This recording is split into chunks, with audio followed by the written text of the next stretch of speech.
Antes de começar a escrever, eu sempre me organizo antes, juntando todas as informações dentro da página do documento para ganhar um pouco mais de agilidade. Depois eu já aproveito e pego o link desse artigo e coloco numa planilha de controle que eu tenho. Inclusive, nesse momento eu percebi que eu tinha uma referência boa e já deixei ela aberta ali, antes de começar a escrever de fato.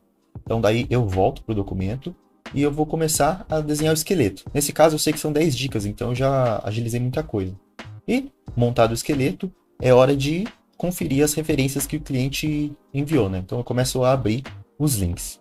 E uma coisa que vocês têm que ter em mente é o seguinte: nem sempre as referências do cliente são boas e estão relacionadas com a pauta. Então veja que aqui eu estou acessando os links, beleza, eles falam sobre trabalho remoto, mas eles não têm ligação direta com as 10 dicas, entendeu? Então todos os links que estão aqui, vocês vão ver, foram praticamente inúteis, que eles não têm nenhuma relação com o tema que eu preciso desenvolver. Dá pra ver na minha cara, né, que eu fico meio puto, porque é isso, tem um monte de link, mas nenhum é útil de verdade. Então, se acostumem que isso pode acontecer com vocês também, tudo bem? Então, beleza, eu decidi que eu ia ter que fazer uma pesquisa por conta. Então, eu simplesmente fui lá e dicas para montar uma equipe de trabalho remoto. E fui abrindo algumas páginas aleatórias. Aí vocês vão ver que eu consigo criar esse conteúdo com um pouco mais de facilidade, porque esse cliente é um cara que eu já escrevo há algum tempo, então eu já sei que tipo de informação é interessante colocar nessa pauta. Então, a pesquisa que eu fiz, na verdade, ela só vai me dar alguns insights de alguns tópicos que eu preciso abordar. Então, você vê que ali automaticamente eu já vou preenchendo conforme eu simplesmente vejo os temas dentro das pesquisas, tá bom? Então, não tem muito mistério nessa parte. E depois que eu defino esses tópicos, né, esses subtítulos, aí sim eu dou um pouco mais de atenção. Mas na maioria do processo eu vou escrever baseado em coisas que eu já estou familiarizado, bem? Então você vai ver que é isso. Eu monto o esqueleto e depois, com mais atenção, aí sim eu vou olhando, vou lendo as informações, tá bom?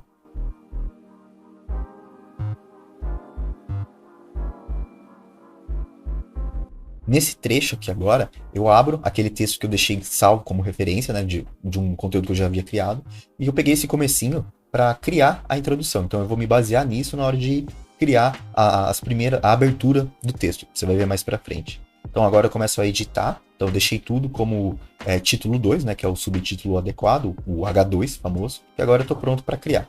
Repare que, diferente do que você espera, eu começo a escrever pelo subtítulo, né, então pelo tópico 2, porque foi aonde veio ali a dose de inspiração, eu me senti mais confortável.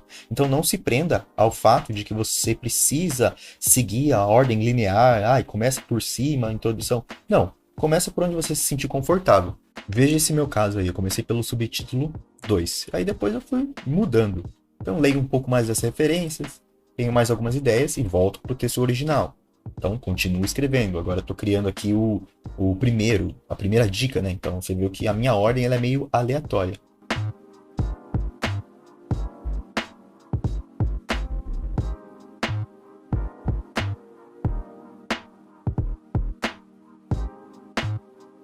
Então, como eu falei, agora parece que eu engatei na sequência normal. Eu comecei pela 2, fui para 1, agora fui para 3. E nesse caso, como eu falei mais cedo, não tem muito mistério, porque é um tópico que eu já estou bastante habituado a escrever. Então você vê que eu simplesmente vou criando o conteúdo conforme as informações, conforme os conhecimentos que eu já tenho sobre o tema. Então, às vezes, eu dou uma parada para ler alguma informação adicional, para ter alguma nova ideia, e volto sempre para o texto para continuar digitando.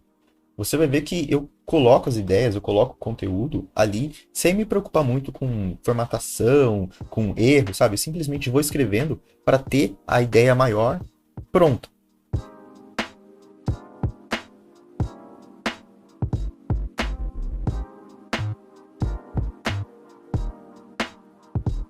E embora eu fale que as coisas fluam naturalmente, né? Você viu que às vezes eu dou uma engasgada, e querendo ou não, você tem que amarrar as coisas de uma forma que faça sentido, de uma forma que seja interessante.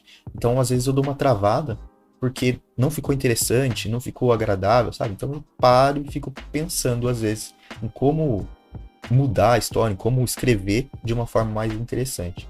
E ó, repare que agora a gente já chegou basicamente na metade do conteúdo. Já estamos aqui na dica 5 e o mesmo princípio. Tanto que eu dou até uma olhadinha aqui para ver o número de palavras e tô chegando perto aí do desejado, beleza, tava quase 400 palavras. Então eu continuo a criação. Simplesmente vou escrevendo e vou criando conteúdo.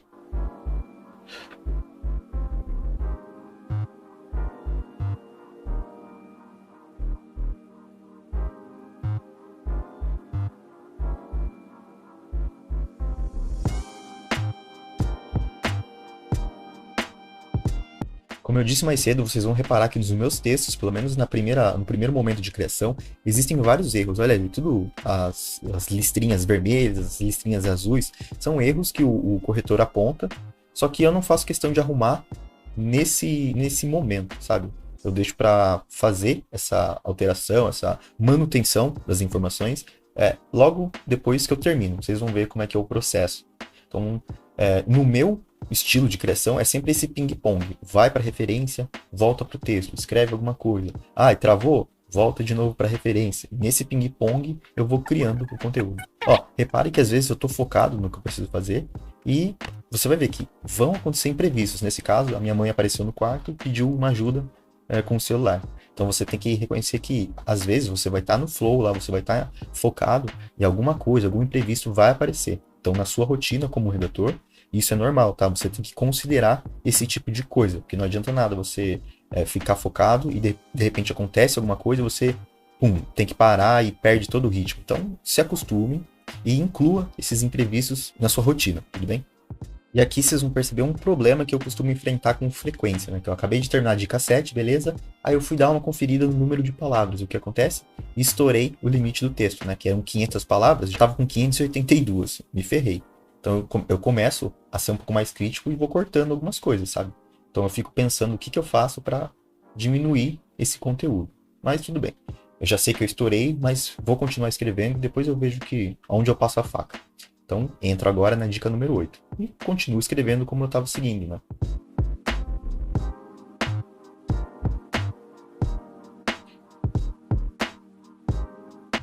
E mais uma vez, como eu disse, é muito comum você engasgar em algumas sentenças do seu texto. Você vai ficar apagando, escrevendo, até encontrar aquela frase que encaixa melhor, né? Que expressa melhor a ideia que você quer passar. Então, não tenha medo de escrever e apagar, escrever e apagar. Isso vai ser um processo muito comum na sua rotina como redator, tudo bem?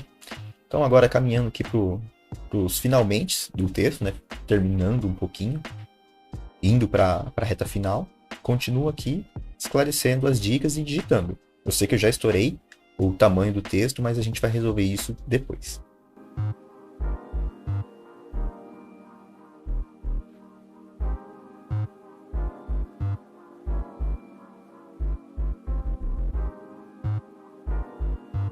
Aqui eu pensei até em fazer um subtítulo separado para a conclusão, só que pelo fato de eu já ter estourado o tamanho do texto, eu decidi fazer algo mais resumido. Então, em vez de criar um subtítulo separado, eu simplesmente encaixei ele ali no finalzinho da dica número 10.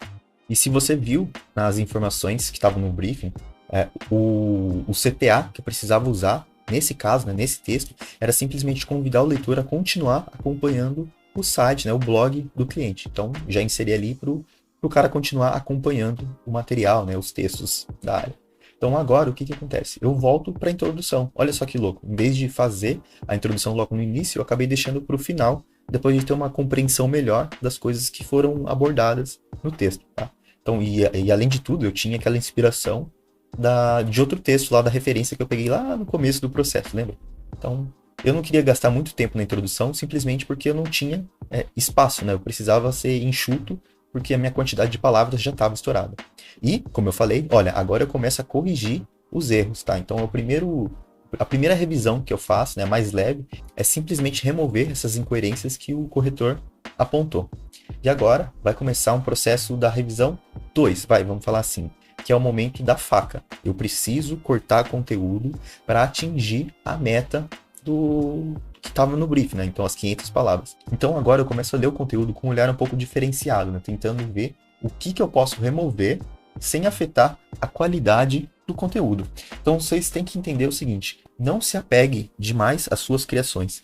Igual nesse caso, embora o conteúdo esteja bem legal do jeito que está, não, eu não estou sendo pago para escrever 700, 800 palavras. Não. O meu projeto é de 500 palavras, então eu vou entregar 500 palavras, certo? Então você tem que abrir mão desse conteúdo a mais que você colocou, sem sacrificar a qualidade do conteúdo. Então você vai reescrever algumas frases, né? Tornar esse material mais enxuto, você vai cortar parágrafos, e é exatamente isso que eu estou fazendo agora. Então, eu corto frases que estão ali só para, de repente, encher linguiça, ou dar um charme a mais, e sempre de olho no número de palavras. Será que dá para cortar isso sem alterar a qualidade do texto? Dá, então vamos cortar, porque eu preciso atingir a meta. Ai, não dá, então vamos tentar reescrever. Ai, também não dá para reescrever, então deixa aí a frase, vamos procurar outra coisa, tudo bem?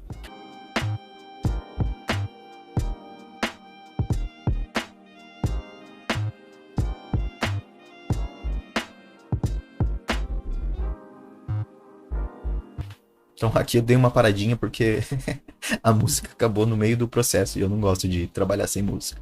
E aqui, logo na sequência, é importante destacar, eu lembrei que eu precisava colocar um link. E, por coincidência ou não, eu já tinha um texto do cliente engatilhado. Então, e beleza, 590 palavras, ainda preciso cortar coisa. Então, vamos voltar para as partes que podem ser reduzidas. Então, refeitas, alteradas, esse é o processo de criação, pelo menos no meu caso.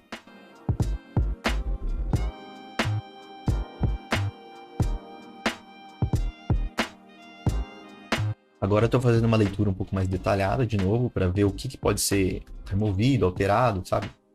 Mas eu já estou num processo de finalização, pelo menos dessa segunda revisão.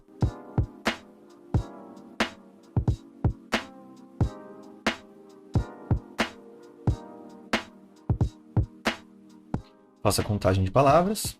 Essa frase que eu estou criando agora é a meta de inscrição. Então o cliente também pede e eu já deixei separado para enviar para ele, beleza? Então, por fim, a última coisa que eu faço é só verificar o uso da palavra-chave, que nesse caso era trabalho remoto. Eu vou ver se ela teve quantas vezes eu coloquei, aonde eu coloquei. Então, nesse caso, está tudo dentro dos conformes. E para finalizar esse momento, eu simplesmente uso um complemento que eu tenho aqui no Google Docs para dar uma analisada na gramática, né, para ver se tem erros. Então, eu deixo o plugin rodando. E repare que eu faço uma pausa ali. Eu simplesmente perdi o foco, né? Vamos ser sinceros. Eu abri o Tinder ali, me empolguei.